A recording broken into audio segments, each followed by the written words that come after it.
ګوره دا د صحابه کرامو محبت او نبی علیہ الصلوۃ والسلام سره د نبی علیہ الصلوۃ والسلام د محبت د پاره به خپل ځانونه قربانول.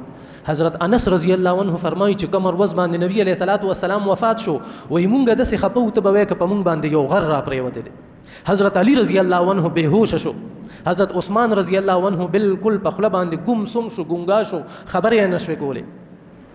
یو صحابي هغه ته چې کله پته ولګېده چې نبی علیہ السلام وفات شو هغه الله ته سوال وکړ ای الله زمانه دا دوه سترګې واخلې چې په دې سترګو باندې د نبی علیہ الصلوۃ والسلام مبارک دیدار نکوما نو زما د سترګو هیڅ فائدہ نشته. هغه په هغه ځای کې ړوند شو. دا نبی علیہ الصلوۃ والسلام سره د صحابه کرامو محبت په ټولي دنیا کې د ټولو نه بهترین انسان د ټولو نه اعلی اخلاق والا انسان دا د نبی علیہ الصلوۃ والسلام ذات او هغه ما او تعالی الله جل شانه پیغمبر را کړی دی.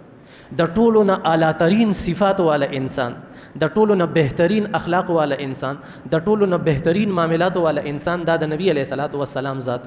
انګریزانو د نبی علیہ الصلوۃ والسلام صفات کړی دي. یو